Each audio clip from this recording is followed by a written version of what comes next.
سوالی نوبتی وقتی که ما درباره روزه‌داری حرف میزنیم، این تنها معنای خودداری از غذا، آب و علاقه جنسی را دارد یا اینکه شرط‌های دیگر نیز وجود دارند؟ ما الکی درباره شرط‌های حتمی یعنی فرضی برای روزه گفته گذاشتیم که یکی از آنها این خودداری کردن از هر آن چیزی که روزه را میشکند بود، یعنی این خوردن، نوشیدن و همخوابگی با همسر بود. ولی بغیر از این یکی از چیزهای مهم این نیت می باشد.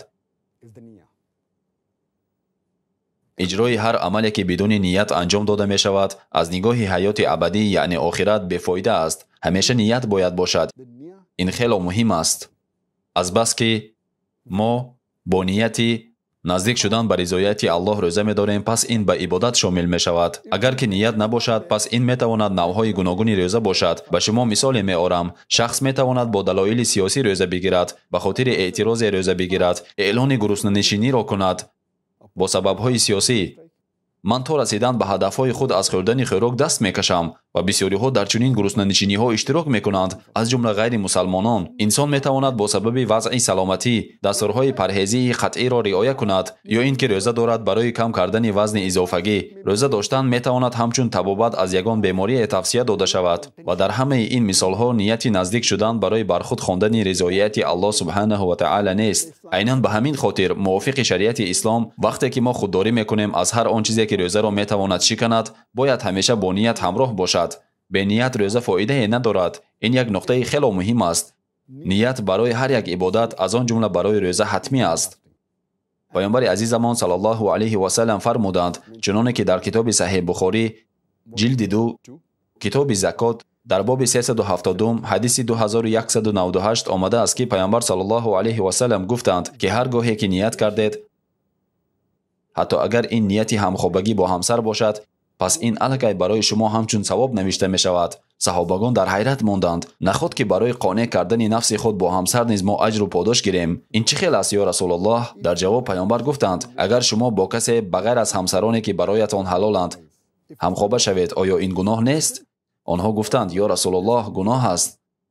بنابراین اگر با زنی که برایتان حلال است یعنی با همسرتان نیتی نیک داشته همخوابه شوید، پس این کاری ثواب حسابیده می شود. همه این برایمان عاید اهمیت نیت میگوید. همین که نیتی خوب کردیم به ما ثواب نوشته می شود. الله به ما در قرآن در سوره بینه سوره 98 در آیت 5 می فرماید که تنها او را بپرستید و در ایمان صمیمیت عمیق ظاهر کنید. در آیت مذکور کلمه لیعبدو به کار رفته است، یعنی پرستش کردن، اما کلمه اعبدو معنای ظاهر کردن صمیمیت و خاکساری را دارد، ولی معمولا کلمه لیعبدو به معنای پرستش کردن کار فرموده می شود، گرچند که معنایش ظاهر نمودن خاکساری است. کلمه دیگر عربی مخلصون که معنایش صمیمانه و صادقانه اطاعت کردن است. پس باید تنها الله را اطاعت کرد و تنها او را پرستش کرد. نیت ما باید همین خیل باشد. این است نیت ما. الله به ما در قرآن در سوره بقره سوره 2 آیت 29 می فرماید اوست که همه آنچه را که در زمین است برایتان آفرید. معلوم می شود که الله همه آنچه را که در روی زمین است برای ما آفریده است، نه از 3 یک، نه از 5 یک، نه 1 متر مربع و نه نصف آن، بلکه همه را برای استفاده انسانیت در روی زمین. و طبیعی است که خدمت ما باید تنها و تنها به سوی او روانه کرده شود. اگر او را پرستش کرده همزمان کسی دیگر را پرستش کنیم، پس همه عملهایمان باطل است. ما باید تنها او را پرستش کنیم، نه هیچ کسی دیگر را. قابل قبول نیست که 2 رکعت نماز برای او خوانیم و 2 رکعت برای کسی دیگر.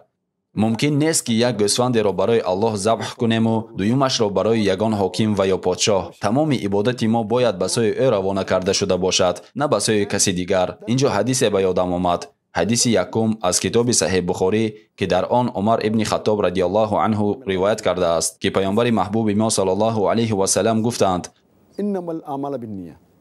ҳамаи амалҳои шумо вобаста аз ният аст. ҳар касро мувофиқи нияташ ҷазо дода мешавад ва ҳар касро ки ҳиҷраташ ба сӯи Аллоҳ ва расули ӯ бошад, пас ҳиҷрати ӯ ба сӯи Аллоҳ ва расули ӯст. ва ҳар касро ки ҳиҷраташ ба сӯи дунё бошад, то онро ба даст орад, ё ба сӯи зане бошад ки ӯро ба никоҳ дарорад, пас ҳиҷрати ӯ ба сӯи ҳамон чиз аст ки ба он сӯ ҳиҷрат кардааст. ният бениҳоят муҳим аст. барои чӣ шумо ин ё он корро мекунед? ба кадом мақсад шумо ҳиҷрат мекунед? ба кадом ҳадаф шумо ҷиҳод мекунед? барои ҳамин ният бениҳоят нақши асосиро мебозад барои ҳар як ибодат, аз он ҷумла барои доштани рӯза.